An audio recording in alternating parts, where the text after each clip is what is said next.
बहुत दुख की बात है कि हमारे उत्तर प्रदेश के युवा जो भविष्य में जाके आईएएस पीसीएस बनेंगे, भविष्य में जाके वो एआरओ और उसके बाद यूपी पीएससी का पेपर बन के वो एक अधिकारी बनेंगे। और आज बहुत दुख की बात तो ये है कि हमारे उत्तर प्रदेश के युवाओं के साथ पे किस तरीके का सरकार और सरकार के साथ में नेता लोग राजनीति करते हैं। बताइए, प्रयागराज का मामला आप देखिए, जब एक दिन में चुनाव हो सकता है, चाहे छोटी चुनाव हो चाहे बड़ी चुनाव हो, जब एक दिन में कोई नेता बन सकता है तो क्या एक दिन में ईमानदारी पूर्वक एग्जाम को नहीं कराया जा सकता है? क्यों धरना दे रहे थे बच्चे, और जितने लोग बच्चे धरना दे रहे थे वो कौन थे? बताइए, आप लोग बताइए कौन थे वह? क्या नेता का लड़का कोई था? क्या नेता का बेटा कोई था? क्या डीएम का बेटा था? क्या डीएम का भाई था? क्या बिजनेसमैन का भाई और लड़का था? नहीं।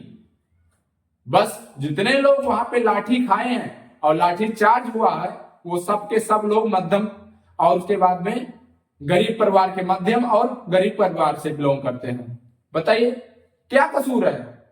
क्या इन युवाओं की कसूर है कि ये लोग मजदूरी करते हैं? इनका बाप मजदूरी करता है, इनका भाई मजदूरी करता है, इनका बहन मजदूरी करता है, इनकी माँ मजदूरी करते हैं और उसके बाद में चंद पैसा इकट्ठा करते हैं, फिर अपने बेटा के लिए भेजते हैं, अपनी बेटी के लिए भेजते हैं कि हमारी बेटी की पढ़ाई और फीस के लिए कोई कमी ना हो सके। हमारी बेटी जब लौटेगी घर तो वो नौकरी लेके लौटेगी।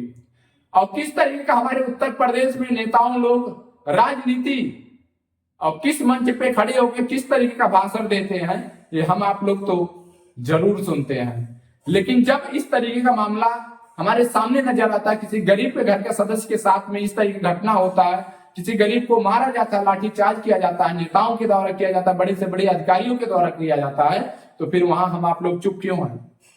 क्यों चुप हैं? जो वहां पे 20 से 30 हजार जनसंख्या के युवाओं की जो बटरा हुआ प्रयागराज में, जो लाठीचार्ज हुआ है अपनी हक मांगने के लिए, इसका इंसाफ कौन करेगा? इसका बात कौन करने आएगा? कमेंट करने के लिए, टिप्पणियां करने के लिए, स्टेटस लगाने के लिए सभी के पास समय है। कि आज हमारा हिंदू धर्म खतरे में नहीं है?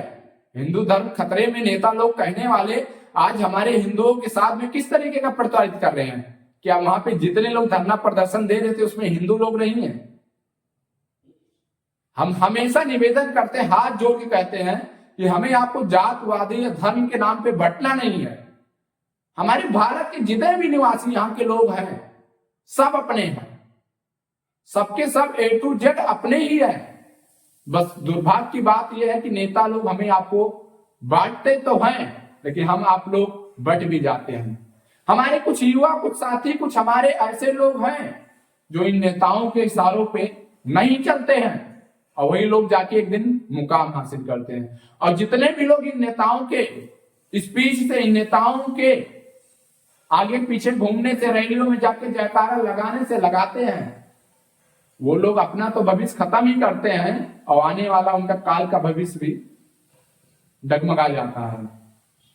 अरे उस नेता को चुनिए, उस नेता का साथ दीजिए जो नेता आपके लिए, आपके बच्चों के लिए, आपके भविष्य के लिए काम कर सके। मैं हमेशा दिन रात इसी मुद्दा को उठाता रहता हूं कि यार कब तक एकजुट नहीं होगे आप लोग? कब तक जात धर्म के नाम पे हिंसा करते रहोगे, लड़ाई करते रहोगे, दूसरे से देख के जलते रहोगे? कब तक? हमारा नेता हमारे जात का है, आएगा मंच पे, भाइयों बहनों हम आपके लिए आए हुए हैं, हम लाखों का रोजगार दे देंगे, हम लाखों लोगों को कारखाना, कंपनियां और लाखों लोगों को फ्री में पढ़ाने का काम करेंगे। भाइयों बहनों, हमारा उत्तर प्रदेश एक ऐसा राज्य है जो पूरे भारत में सबसे टॉप राज्य बना के दिखाऊंगा और सबसे टॉप राज्य में माफियाओं को खत्म करने का प्रयास करूंगा। और भाइयों बहनों, हम जातवादी का बात नहीं करते हैं। भाइयों बहनों, हम आज बात करते हैं आपके भविष्य के लिए, हम बात करते हैं आने वाले भविष्य के लिए। आज हम बात करते हैं आपके लिए, आपके सपने के लिए, आपको रोजगार के लिए। और भाइयों बहनों, ये काम होता है। नेता लोग जिस तरीके से बड़े मंच पे जाके और जिस तरीके का अपना स्पीच देते हैं, भड़काऊ बयान देते हैं और हम आप लोग जयकारा लगाते हैं, जिंदाबाद जिंदाबाद जिंदाबाद। क्यों पड़े हो चक्कर में, कोई नहीं हमारे नेताजी के टक्कर में, कहते हो ना, लगाते हो ना, भीड़ बटोरता है ना। वहां पे जब छात्रों के साथ में लाठीचार्ज हो रहा था। कितने लोग ऐसे थे जो जाके वहां पे बीजेपी के नेता लोग जाके लाठी खाए हैं, कितने लोग ऐसे समाजवादी के जाके लाठी खाए हुए हैं, कितने बसपा के नेता लोग हैं जो जाके लाठी खाए हैं, कितने कांग्रेस के नेता लोग हैं जो जाके लाठी खाए हैं। बताओ ना यार, कब तक हम आप लोग चुप रहेंगे? कब तक हम आप लोग इस आंख में और अंधकार की तरह अपनी रोशनी को छुपाते रहेंगे? कब तक पहचानने का काम नहीं करेंगे? कब तक अपनी आंखों को खोलने का काम नहीं करेंगे? कब तक चुप रहेंगे? अरे हम हमेशा कहते हैं कि जुल्म के साए में लफ्ज खोलेगा कौन? जुल्म के साए में लफ्ज खोलेगा कौन? अगर आज आप लोग चुप हो तो कल बोलेगा कौन? अरे जिसके घर के युवा लाठी खाए हैं, जिसके घर के युवा परेशानी में हैं, उसके माँ बाप के दिल पे क्या बीतता होगा कि हमारा बेटा अधिकारी बनने के लिए गया है और आज पुलिस प्रशासन से लाठी खा रहा है, अपनी हक के लिए लाठी खा रहा है। अरे उठो ना यार, कब तक सोओगे? कब तक सो के आप लोग अपना भविष्य खराब करोगे? कब तक टिप्पणी करोगे? कब तक स्टेटस लगाओ? कब तक नेता की भड़काऊ बयान पे आप लोग एक दूसरे से विवाद करते रहो? कब तक हमारा नेता करता रहोगे? कब तक रैलियों में जाके ठूस के रैलियों में जाके नेताओं के इशारों में आप लोग धूप हो, आंधी हो, तूफान में हो और जयकारा लगाते रहोगे? कभी रोजगार के लिए, कभी युवाओं के जब साथ में भविष्य के साथ खिलवाड़ हो तो पूरा 25 करोड़ की जनता तुल्य से कहना चाहते क्यों नहीं इकट्ठा होता? अरे आओ ना यार, मिलके एक देश बनाया जाए, आओ ना मिलके एक उत्तर प्रदेश बनाया जाए। साथियों, मिलके हाथ बढ़ाना एक अकेला क्या कर सकता है? साथियों, मिलके हाथ बढ़ाना। मैं अकेला कुछ नहीं कर सकता हूं। मैं आज भी आप सभी लोगों को कहना चाहता हूं, जितने भी लोग लाठी खाए हुए उनके माता पिताजी से कहना चाहते हैं, जो हम आप लोग जातवादी के नाम पे नेता लोग को चुनते हैं, जातवादी के नाम पे हम आप लोग नेता को वोट दे देते हैं, बंद करिए। नहीं, आज आपका बेटा मारा जा रहा है और जो आपका बेटा है, बेटा का बेटा मारा जाएगा। अब गरीब को गरीब किस तरीके को बनाना है, ये जाके और कार्यालय में इसकी चर्चाएं होता है। आज सरकारी स्कूलों की व्यवस्थाओं की बात कर लीजिए, शिक्षा व्यवस्था की बात हो रहा है ना। आज प्रयागराज में ये बच्चे ARO और कहते यूपी PSC का बात करते हैं ना। सोचिए, जब एक दिन में सरकार बन सकता है, एक दिन में हर एक काम हो सकता है, तो एक दिन में क्यों नहीं बच्चों का पेपर कराया जा सकता? भाई क्यों डिवाइड किया जाता, क्यों डिवीजन किया जाता है? बताइए, कोई छात्र ऐसे हैं कहते हैं कि 75 जिले में ऐसा है कि 45 से 48 जिले में पेपर कराया गया है और 30 से 35 जिलों में क्यों नहीं करवाया जा सकता? भाई इलेक्शन के टाइम में हो सकता है, इलेक्शन की टाइम को डेट चेंज नहीं होता है, नेता का शपथ ग्रहण का चेंज नहीं होता है। युवाओं के, गरीबों के साथ में भविष्य के लिए परेशान किया जाता है। ये शिक्षा व्यवस्था उत्तर प्रदेश का एक टाइम था कि लाखों बच्चे सरकारी स्कूलों में रहते थे और आज एक टाइम ऐसा आया हुआ है कि सीट नहीं है। प्राइवेट में लाखों रुपए का सीट है और कैसे भी करके अगर बच्चे सीट ले भी लेते हैं तो फिर वो अपना खर्चा खुराकी नहीं देख पाते। अरे वही बच्चे हैं जिसका माँ बाप मजदूरी करता, मजदूरी करके वो चंद पैसों थोड़ा बहुत इकट्ठा करके बाप बेटे के पास भेजता है और बेटा 8x12 के कमरे में रहता है, एक टाइम बनाता है, 2 टाइम खाता है। वो बेटा आज लाठी खाया है, वो बाप के दिल पे क्या बीतता हो? कुछ बेटे ऐसे हैं जिसकी माँ बीमार होगा, बेटा सोचता है कि अगर रोजगार मिल जाएगा, नौकरी मिल जाएगा तो मैं अपना माँ का इलाज करवा लूंगा। कुछ बेटे ऐसे हैं जिसका बाप सपना देख रहा, सपना देखते देखते बूढ़ा हो गया और सोचता है कि बेटा मेरा आएगा अब की बार तो राजा बेटा बन के आएगा, कंधे पे स्टार लगा के आएगा। वो बाप आज किस तरीके का नींद लिया होगा, वो बाप किस तरीके का आज वो अपना दिन काट रहा होगा कि मेरा बेटा पढ़ने के लिए गया था, IAS PCS बनने के लिए गया था और लाठी खा के आ रहा बेटा मेरा। राजा बेटा है। नेता लोग कहते हैं कि हम आपके बेटा को राजा बेटा बनाएंगे, नेता लोग कहते हैं कि हम आपके बेटा का सपना साकार करेंगे। यही नेता लोग की है ना रणनीति। देखिए ना कितने लोग गए हैं लाठीचार्ज में, कितने लोग गए। अरे सोशल मीडिया पे टिप्पणियां कर देने से, सोशल मीडिया पे आवाज उठाने से किसी बच्चों के जो लाठी खाए हैं वो लाठी बंद नहीं होगा। धरना प्रदर्शन अगर वो बच्चे करते तो धरना प्रदर्शन भी करने को उनको नहीं दिया जाता है। क्या है यार, ये उत्तर प्रदेश है, ये उत्तर प्रदेश की यही हाल है, यही हकीकत है। मैं चिल्ला चिल्ला के कहता हूं, मैं चिल्ला चिल्ला के बोलता हूं, अगर मैं जा नहीं पाता हूं वहां पे तो मेरा भी कुछ मजबूरियां है। मैं क्यों नहीं वहां पहुंचे, क्यों नहीं ग्राउंड रिपोर्टिंग करता हूं, मेरा भी मजबूरियां है। हर उस शख्स के आंखों में वो दर्द है जो आज नेताओं को नहीं दिखता है। हर उस शख्स के माता पिता के आंखों में दर्द है जो बेटा आज लाठी खाया हुआ है। हर उस शख्स के आंखों में आंसू है जो अपने भाई के लिए मजदूरी करता है, नौकरी करता है, दर दर की ठोकरें खाता है, 1600 किलोमीटर दूर पे रहता है कि हमारा भाई रोजगार पा जाएगा, हमारा भाई स्टार बन जाएगा। तो हमारा भाई अपना नाम रोशन करेगा, अपने उत्तर प्रदेश का नाम रोशन करेगा, अपने देश का नाम रोशन करेगा। और वही भाई है जो आज लाठी खा रहा है, और वो बेचारा किस तरीके का रात में सोया होगा, और किस तरीके का, वहां लोग ठंड पड़ रहा है, ठंड के मौसम में धरना दे रहे हैं, उनके पास सही से खाने के पैसे नहीं है, ओढ़ने के चादर नहीं है, बेचारे रात रात वहां पे सो रहे हैं, ओढ़ रहे हैं, बिता रहे हैं, दर दर की ठोकरें खा रहे हैं। कोई सरकार में ध्यान नहीं दे रहा है। जब यूपीपी का पेपर लीक हुआ था अभी 6-7 महीना पहले, और मैंने इको गार्डन धरना में जाके बैठा था, मैंने कहा था कि पेपर सरकार में, इस सरकार में बहुत ज्यादा लापरवाही हुआ है। अब ये प्रशासन की कमी है, नेताओं की कमी है कि सरकार की कमी है, ये तो मुझे नहीं पता है। बस मैं एक बात कहना देना चाहता हूं कि ये जो 6 महीने का पेपर लीक हुआ, 15,000 रुपया मंथली को जोड़ के जो बच्चों को खर्चा लगता है, उसको जोड़ के अगर सरकार को खाते में देना पड़े तो मैं कहता हूं, वादा देता हूं कि दोबारा पूरे भविष्य बीत जाएगा, कभी किसी का पेपर लीक नहीं होगा, कोई भी आएगा पेपर लीक नहीं होगा। लेकिन सुनवाई कहां होता है, और उसी के लिए मैं किस नेता की बात करूं, किस नेता को मैं अच्छाई बात करूं, किस नेता को मैं उल्टा सीधा बात करूं, मैं किस नेता को गलत कह सकता हूं, क्योंकि सभी नेता को ये जनता चुना है। अगर आज उत्तर प्रदेश के मुख्यमंत्री की कुर्सी पे बैठे हैं योगी आदित्यनाथ जी, तो उनको भी जनता ने ही चुना है ना। तो मैं कैसे कह सकता हूं यार, मैं कैसे उन्हें गलत कर सकता हूं? क्या वो बपनसी तो पाए नहीं है सीट, बपनसी से तो कुर्सी पाए नहीं है, दबंगई से तो कुर्सी पाए नहीं है, हम ही आप लोग जिताए हैं ना। तो यार कब तक अपनी आंख को आप बंद करके रखोगे, कब तक नहीं खोलने का काम करोगे यार? अगर आज आप लोग नहीं उठे, अगर आज आप लोग नहीं अपनी आंख खोले, तो आने वाले पीढ़ी आपका सोता ही रह जाएगा, सोता हुआ ही रह जाएगा।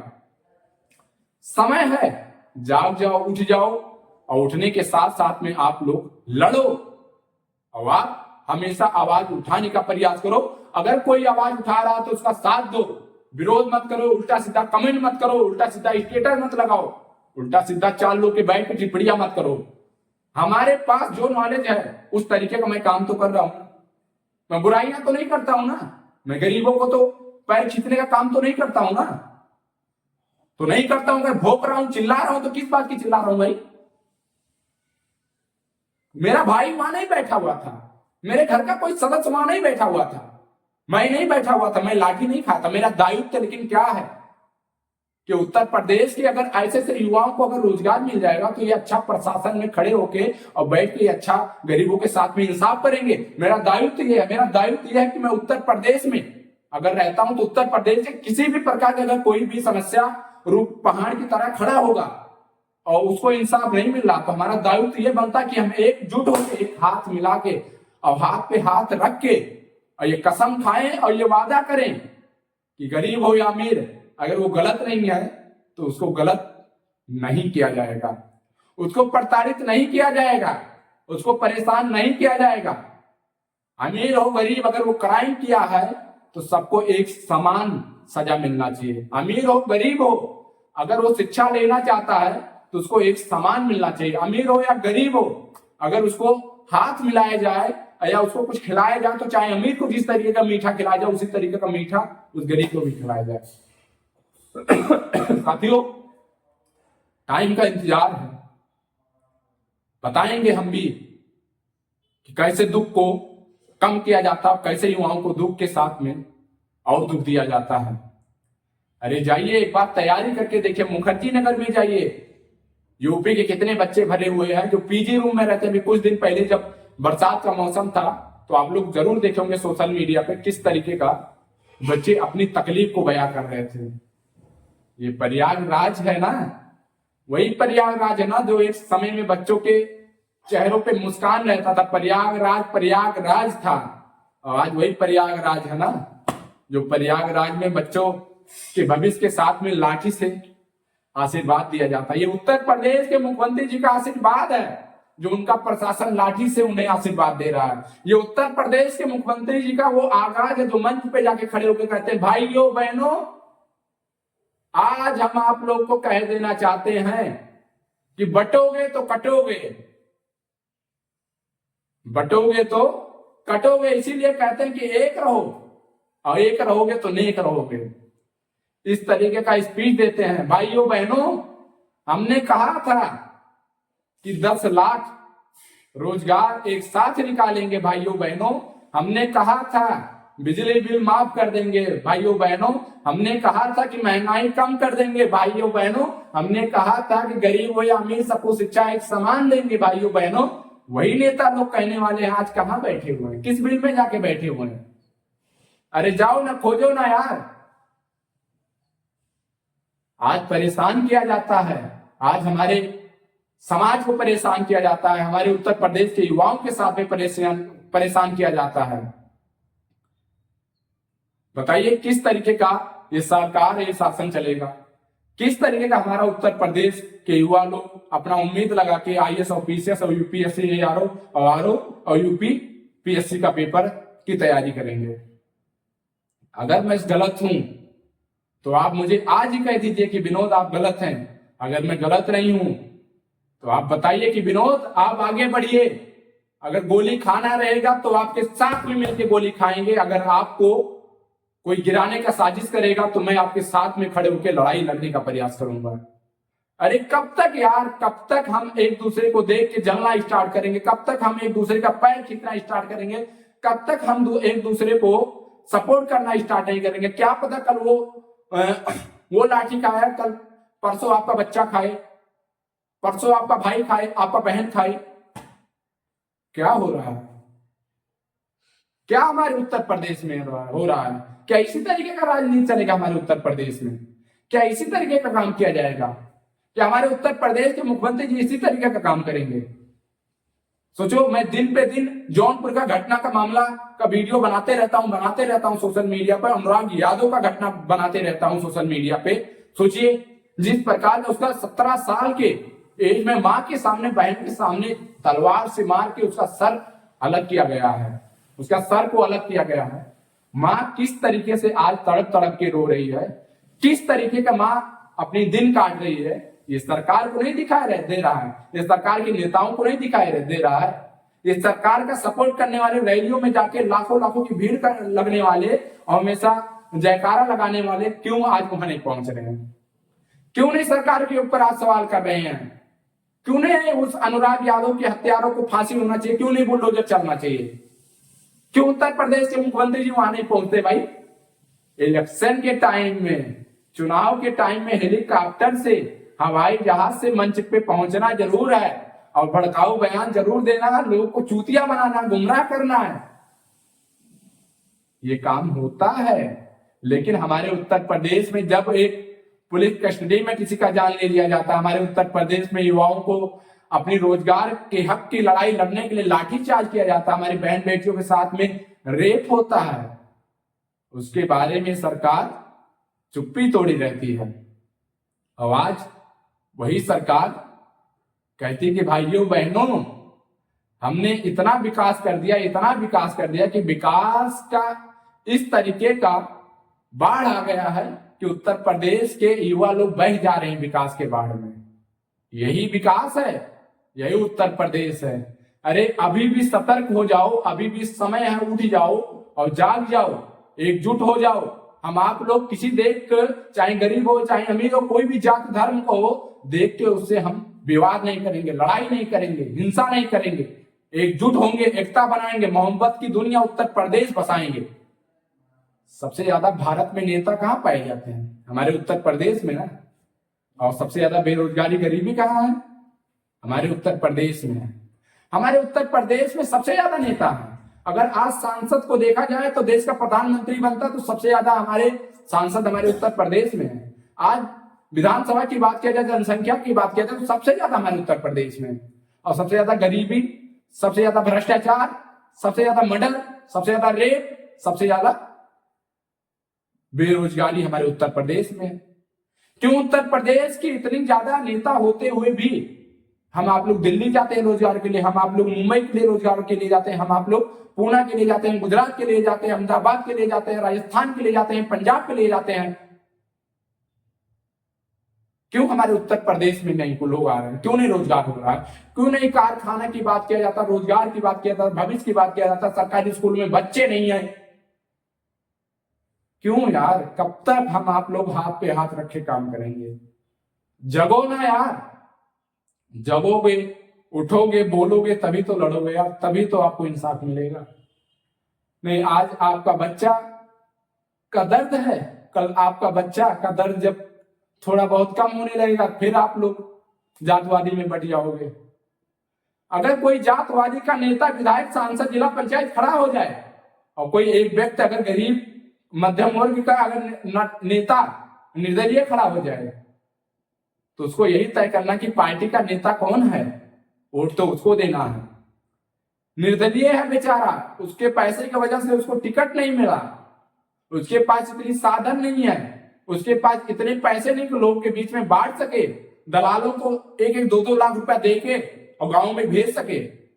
उसको वोट नहीं मिलना है, उसको नेता नहीं बनाना है। अगर नेता बनाना है तो नेता किसको बनाना है? राजा के बेटा को राजा बनाना है, राजा के बेटा को नेता बनाना है। अरे कब तक हम फॉर्च्यूनर देख के और जाएंगे? कब तक हम फॉर्च्यूनर देख के वोट देते रहेंगे? कब तक हम महलों को देख के वोट देते रहेंगे? कब तक हम योगी, मोदी, अखिलेश यादव, मायावती जी, राहुल गांधी देख देख के वोट देते रहेंगे? अरे यहाँ का सांसद, विधायक ही आपके यहाँ का काम करेगा ना।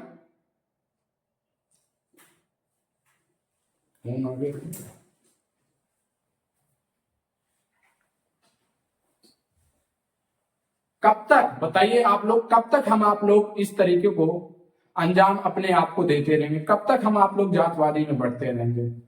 साथियों, गुजारिश करना चाहता हूं, जिस तरीके का मंगेश यादव का जौनपुर का हत्या का कांड मुझे बहुत तकलीफ में डाल दिया है, उस तकलीफ को लेकर मैं पूरी जीवन में भूल नहीं सकता हूं।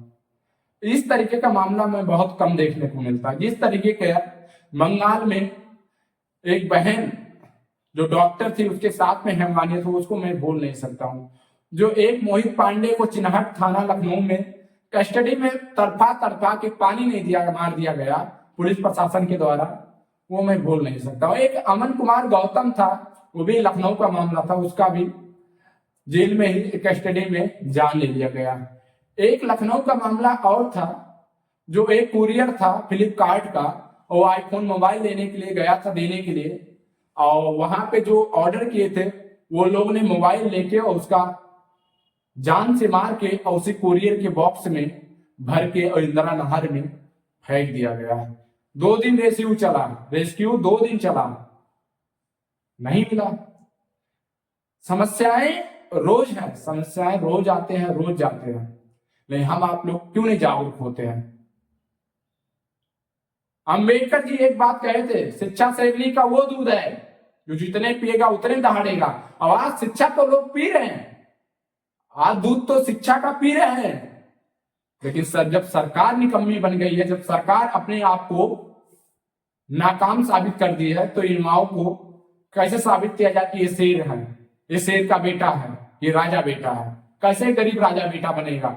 इसके लिए हमें आपको एक अच्छे नेता को वोट देने की जरूरत है, एक अच्छे नेता को लाने की जरूरत है, और ना कि हमें आपको जातवादी में, पार्टियों में फॉर्च्यूनर देख के पैसा, चंद पैसों के लिए से और आप लोग वोट देने का प्रयास करिए। बस शेयर करिए, लाइक करिए, कमेंट करिए और प्रयास करिए एकजुट होके और किसी गरीब को न्याय दिलाने के लिए अन्याय ना हो पाए उसके साथ में, और प्रयास करिए कि प्रयागराज का जिस तरीके का घटना, किसी भी घर के सदस्य का अगर इस तरीके का भाई बहनों के साथ में लाठीचार्ज हुआ तो उनसे अनुरोध करना चाहते हैं, सतर्क हो जाइए, एकजुट हो जाइए। जय हिंद।